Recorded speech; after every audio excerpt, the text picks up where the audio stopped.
আসসালামু আলাইকুম। Technique easy education থেকে স্বাগতম জানাচ্ছি আমি জুয়েল। আজকের পর্বে আমরা ৩.২ এর কিছু বেসিক এবং সংক্ষিপ্ত প্রশ্ন নিয়ে আলোচনা করব। আমাদের প্রথম প্রশ্ন যেটা আছে সেটা দেওয়া আছে চিত্রসহ একটি ত্রিভুজের পরিকেন্দ্র এবং ভরকেন্দ্রের সংজ্ঞা দাও। মানে আমরা সংজ্ঞাটা দিব, এর সাথে এই পরিকেন্দ্র এবং ভরকেন্দ্র দেখতে কেমন হয় সেটা আমরা দেখব। আমাদের এখানে একটা ত্রিভুজ আছে। এই ত্রিভুজটার যদি বাইরে দিয়ে আমরা এমন একটা বৃত্ত অঙ্কন করি যে বৃত্তটা এই ত্রিভুজের আমাদের ৩টা শীর্ষ দিয়ে যাবে, এরকম কোনো ত্রিভুজ যদি আমরা অঙ্কন করি, আমরা ত্রিভুজটাতে এর বাইরে এরকম একটা বৃত্ত অঙ্কন করলাম, যে বৃত্তটা এমন একটা বৃত্ত যে আমাদের ত্রিভুজের 3টা শীর্ষকে স্পর্শ করে, কিন্তু এর ভিতর দিয়ে যাবে না, বাইরে দিয়ে যাবে না, শুধুমাত্র শীর্ষবিন্দুতেই স্পর্শ করবে, শীর্ষবিন্দুতে যাবে। তাহলে এই যে বৃত্তটা আছে এইটা হলো তার পরিবৃত্ত, আর এই পরিবৃত্তের অবশ্যই একটা সেন্টার থাকবে।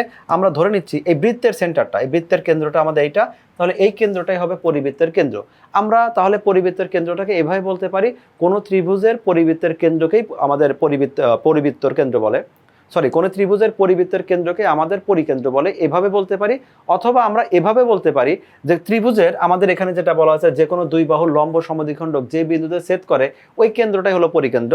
অর্থাৎ আমরা যদি এখানে এই ত্রিভুজটাকে বাদ দেই, আমরা যদি এই বৃত্তটাকে বাদ দেই, তাহলে যে ত্রিভুজটা থাকলো এই ত্রিভুজের যদি আমি কোনো লম্ব সমদ্বিখণ্ডক অঙ্কন করি, লম্ব সমদ্বিখণ্ডক কিভাবে অঙ্কন করে সেটা দেখাচ্ছি না, শুধু ধরে নিচ্ছি আমাদের এই যে বাহুটা আছে এটা হলো আমাদের এই বাহুর লম্ব সমদ্বিখণ্ডক, এবং এইখানে আমাদের এই পাশের যে বাহু আছে, আমি যদি নামকরণ করি এটাকে এ বি সি দিলাম, প্রথমটা তাহলে এ বি লম্ব সমদ্বিখণ্ডক, দ্বিতীয়টা যদি আমাদের বিসি এর লম্ব সমদ্বিখণ্ডক হয়, এই লম্ব সমদ্বিখণ্ডক দুইটা যে বিন্দুতে মিলিত হবে সেইটাই হলো আমাদের পরিকেন্দ্র। আর এই দুইটা সংখ্যাকে যদি আমরা একসাথে করি, বাস্তবটা হলো ত্রিভুজের যে কোনো দুই বাহু হলেই হবে, তাদের লম্ব সমদ্বিখণ্ডক যে বিন্দুতে মিলিত হয় সেই বিন্দুকে কেন্দ্র করে যে বৃত্তটা অঙ্কন করা হয় সেইটাই হলো পরিকেন্দ্র। আর পরিকেন্দ্রের পরিবৃত্তের যে কেন্দ্রটা সেইটাই আমাদের যেহেতু পরিকেন্দ্র বলি, তাহলে আমরা পরিকেন্দ্রটা দুইভাবেই ব্যাখ্যা করতে পারবো। যদি খুব সহজে বলি, ত্রিভুজের পরিবৃত্তের কেন্দ্রই পরিকেন্দ্র, অথবা বলতে পারি ত্রিভুজের যে কোনো দুই বাহু আমাকে লম্ব সমদ্বিখণ্ডক করলে যে বিন্দুতে মিলিত হয় সেটাই হবে তার পরিকেন্দ্র। এর সাথে আমাদের বলা আছে যে ত্রিভুজটার ভর কেন্দ্র বলতে কি বোঝায়, ত্রিভুজের এই ভর কেন্দ্রের সংজ্ঞা দিব। এর পাশে আমরা যদিও একটা কথা অ্যাড করে দিয়েছি, ত্রিভুজের ভর কেন্দ্র মধ্যমাগুলোকে 2:1 অনুপাতে বিভক্ত করে। তথ্যটা খুবই ইম্পর্টেন্ট, এমসিকিউ এবং জ্যামিতিক বিভিন্ন সমস্যা সমাধানে আমরা এই তথ্যটা ব্যবহার করি। তো আমরা আগে একটু ধারাবাহিকভাবে ভর কেন্দ্রটা একবার দেখে আসি। আমরা ধরে নিচ্ছি এখানে আমাদের একটা ত্রিভুজ আছে এ বি সি, এবং এই এ বি সি ত্রিভুজটা এমন যে এই ত্রিভুজে আমাদের এ বি বাহুর মধ্যবিন্দু দেওয়া আছে এ, বিসি বাহুর মধ্যবিন্দু ধরলাম ডি, এবং এসি বাহু যেটা আছে মধ্যবিন্দু ধরে নিলাম ই, যে এটা তার মধ্যবিন্দু যদি হয়। তাহলে এখন এই মধ্যমাগুলো যদি আমি অঙ্কন করি, আমি ধরলাম প্রথম মধ্যমাটা আমি এখান থেকে অঙ্কন করলাম, এটা এডি অঙ্কন করলাম, পাশাপাশি আমি এইখান থেকে বিই অঙ্কন করলাম, তারপরে এখান থেকে আমি এই সিএফ যেটা আছে সিএফ আমি অঙ্কন করলাম। এই তিনটা অঙ্কন করলে এই মধ্যমা তিনটা যে বিন্দুতে মিলিত হবে এই বিন্দুটাকে আমরা বলবো ভরকেন্দ্র। এইখানে যে বিন্দুটা মিলছে, তুমি যদি একদম অ্যাপ্রোপ্রিয়েট ভাবে তিনটা মধ্যমা আঁকতে পারো, তাহলে দেখবে তিনটা মধ্যমা অবশ্যই একটা বিন্দুতেই মিলিত হবে। এইটাই হলো আমাদের ভরকেন্দ্র। তাহলে ত্রিভুজের তিনটা মধ্যমা তারা যে বিন্দুতে মিলিত হয় সেটাকে আমরা ভরকেন্দ্র বলি। এখন অনেক সময় আমরা যেটা করি, এই তিনটা মধ্যমার জ্যামিতিক ব্যাখ্যার সময় বা বলার সময়, অনেক সময় বিশেষ করে প্রমাণের সময়, অনেক ক্ষেত্রে আমরা যে কোনো একটা মধ্যমাকে আমরা অ্যাবসেন্ট রেখে দিই। আমরা দুইটা মধ্যমা যেখানে মিলিত হয়েছে ওই বিন্দুটাকে মধ্যমা ধরি, এই জন্য কারণ দুইটা মধ্যমা যদি সঠিকভাবে আঁকানো হয়, যে বিন্দুতে মিলিত হবে তৃতীয় মধ্যমাটা অবশ্যই ওই বিন্দুতেই যাবে, যদি তৃতীয়টা আমরা সঠিকভাবে অঙ্কন করি। তাহলে দুইটা দিয়েও আমরা আইডেন্টিফাই করতে পারি। এখন যদিও সংজ্ঞায় আমার চাই নাই, তারপরে আমি বলে দিচ্ছি, এই যে আমাদের যে বিন্দুটা হলো, আমি আগেটাতে ফিরে আসি, মধ্যমা রাখলাম। এখানে আমাদের এ ডি মধ্যমা যদি চিন্তা করি, আমি ফোকাস করব শুধুমাত্র এ ডি যে মধ্যমা আছে সেই মধ্যমাটা ফোকাস করলাম। আমি এই পাশের যে বাহুটা আছে এইখানে যতটুক আমি ধরলাম এইটা হলো 10 সেন্টিমিটার। তাহলে এইটা যদি 10 সেন্টিমিটার হয়, আমি ভরকেন্দ্র যেটা আছে ওর নাম দিলাম হলো ও।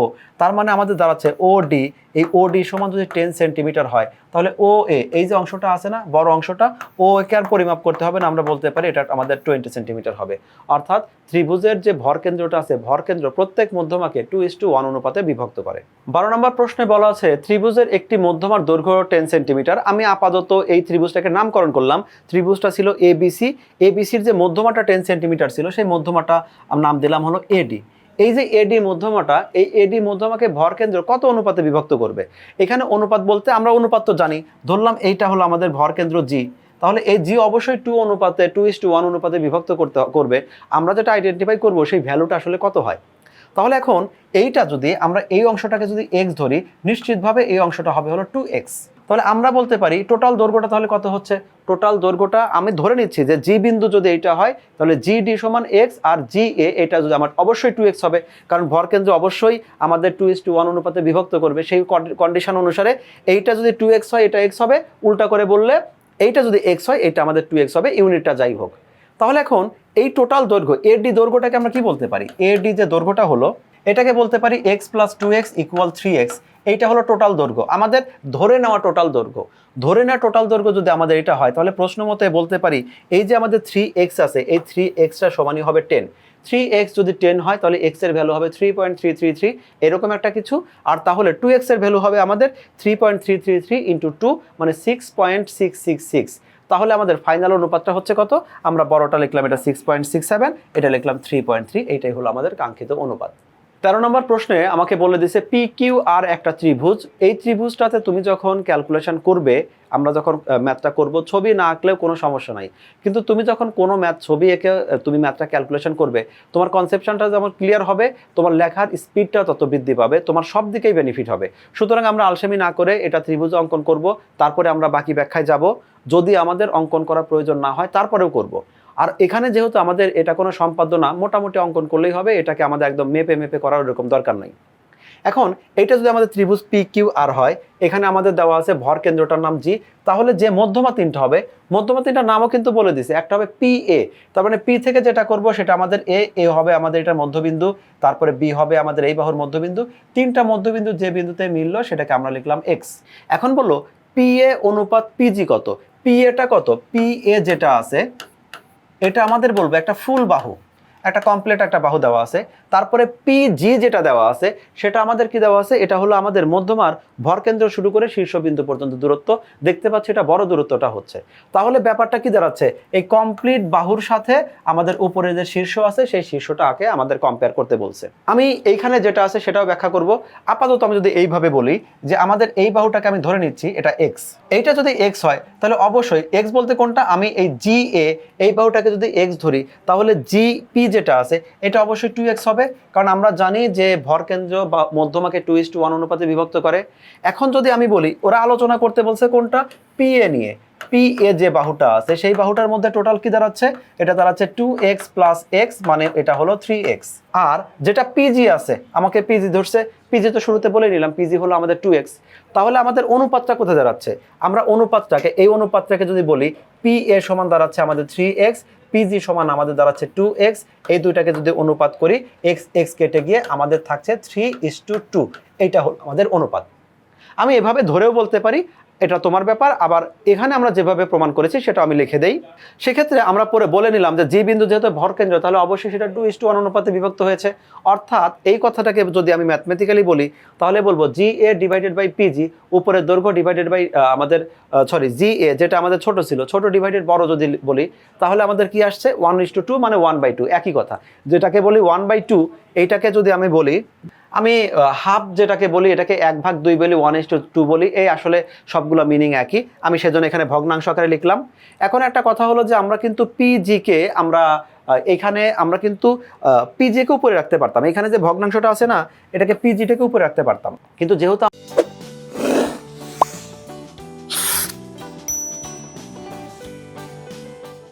অনুপাতের আমাদের পিজিটা আছে পরে মানে হর আকারে, সেজন্য আমরা এখানে হর আকারে রাখলাম। তাহলে আমাদের জি এ ডিভাইডেড বাই পিজি হলো এটা 1:2। আমরা যদি যোজন করি তাহলে জি এ আর আমাদের এখানে পিজি যোগ হলো, তাহলে জি আর পিজি মানে জি এ হলো আমাদের এই অংশটা আর পিজি হলো এই অংশটা, টোটালটা মিলে কমপ্লিট বাহু হলো যেটা আমাদের পি এ। আমাদের পি এ বাহুটা দরকার ছিল, তাহলে P A divided by PG, এখানে আমাদের যোজন করলে 1 + 2 ডিভাইডেড বাই 2, আমাদের ফাইনালি রেজাল্ট দাঁড়াচ্ছে 3:2। তুমি যে কোনো একটা প্যাটার্নে করতে পারো। এখানে একটা চিত্র দেওয়া আছে এবং চিত্রে বলা আছে যে এই চিত্রে আমাদের পরিকেন্দ্র হলো এস, এইটা পরিকেন্দ্র কোনটা, আমাদের ত্রিভুজের পরিবৃত্তের যে কেন্দ্র সেটাই পরিকেন্দ্র। এর পাশাপাশি বলে দিছে এস এফ যেটা হবে, এস এফ এর মানটা হলো আবার এখানে 3, তাহলে হাফ অফ ও পি স্কোয়ারের মানটা কত।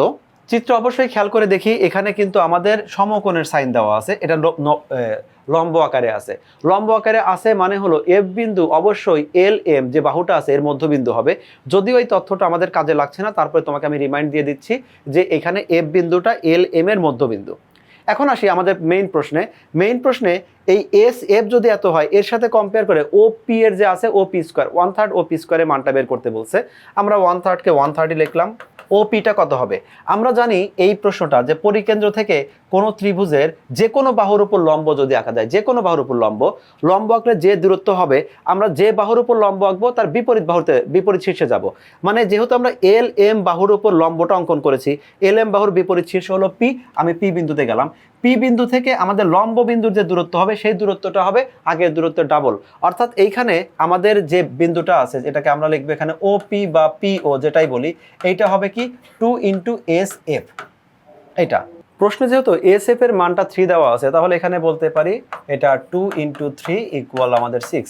তাহলে সেই 6টাই যদি আমি এখানে বসিয়ে দেই, আমাদের মানটা আছে ও পি স্কোয়ার, মানে এখানে আমাদের 6 স্কোয়ার, তাহলে আমাদের রেজাল্টটা বের হয়ে যাবে।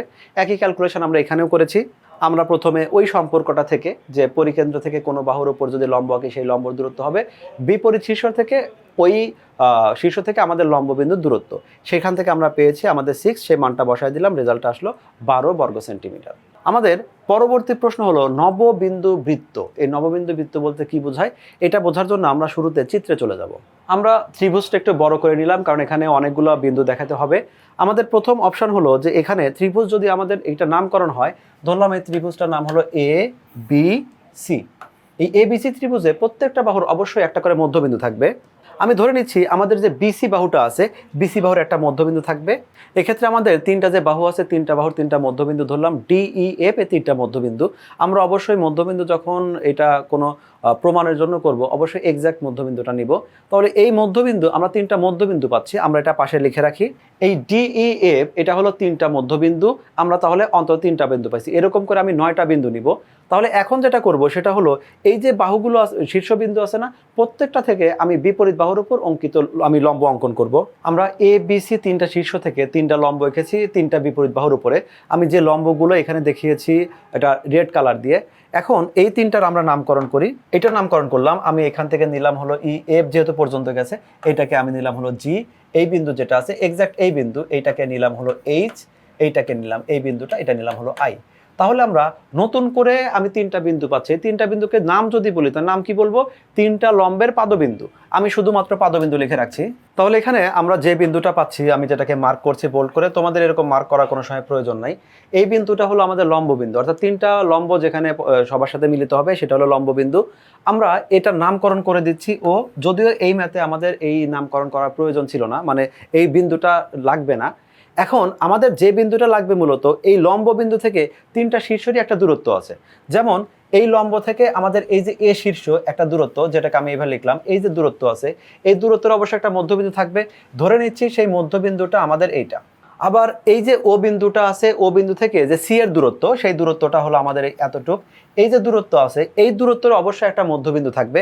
আমি ধরে নিচ্ছি সেই মধ্যবিন্দুটা হলো এটা। তারপরে আমাদের ও থেকে এই বি পর্যন্ত, একদম ও থেকে বি পর্যন্ত, অর্থাৎ লম্ব বিন্দু এবং যে তিনটা শীর্ষ আছে, এ শীর্ষ নিলাম, বি শীর্ষ নিলাম আর সি শীর্ষ, এর একটা মধ্যবিন্দু আছে, ধরলাম সেই মধ্যবিন্দুটা এইটা। এখন আমরা তাহলে এইখানে নতুন করে এই যে বেগুনি কালার আছে তিনটা বিন্দু পাচ্ছি, আমি এটাকেও শুধুমাত্র মধ্যবিন্দু লিখলাম। এই শুধুমাত্র মধ্যবিন্দু দ্বারা কি বোঝাচ্ছি? বেগুনি কালারের এই যে লম্ব বিন্দু থেকে তিনটা যে শীর্ষ আছে, আমি যেমন বি শীর্ষ এর মধ্যবিন্দু, আমি এখানে আপাতত নামকরণ সুবিধার জন্য এখানে লিখলাম 1, তারপরে এখানে লিখলাম হলো 2, এখানে লিখলাম হলো 3।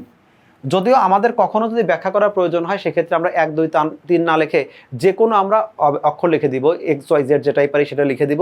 আপাতত তোমাদের বোঝানোর জন্য আমি 1 2 3 নিলাম। এই যে তিনটা বিন্দু, এই তিনটা হলো আমাদের তিনটা নতুন করে মধ্যবিন্দু পাচ্ছি এই লম্ব বিন্দু থেকে শীর্ষের। তাহলে এখন দেখো 3 3 3 এই 6, এই 9, এই যে 9টা বিন্দু দিয়ে আমরা একটা বৃত্ত কল্পনা করতে পারি, অথবা আমরা বলতে পারি এই 9টা বিন্দু আসলে বাস্তবে একটা বৃত্তের উপরই অবস্থিত আছে। তাহলে এই 9টা বিন্দু দিয়ে আমি যে বৃত্তটা ইমাজিন করতে পারি, বা এই 9টা বিন্দু যে বৃত্তের পরিধির উপর অবস্থিত সেটাকে আমরা বলি নববিন্দু বৃত্ত। তাহলে এখন যদি আমরা সংজ্ঞা আকারে বলি তাহলে কি বলবো? ত্রিভুজের 3টি মধ্যমাত্রয় এবং 3টি শীর্ষ থেকে 3টি অঙ্কিত লম্বের পাদবিন্দুত্রয়, এই যে পাদবিন্দু আছে পাদবিন্দুত্রয়, এবং লম্ব বিন্দু থেকে 3টা শীর্ষ, এই যে 3টা শীর্ষ আছে, 3টা শীর্ষের দূরত্বের মধ্যবিন্দু, এই যে টোটাল 9টা বিন্দু আছে এই 9টা বিন্দু দিয়ে আমরা একটা বৃত্ত কল্পনা করতে পারি। সেই বৃত্তটাই হলো আমাদের নববিন্দু বৃত্ত। এখন আমরা আমাদের বইয়ে চলে যাই।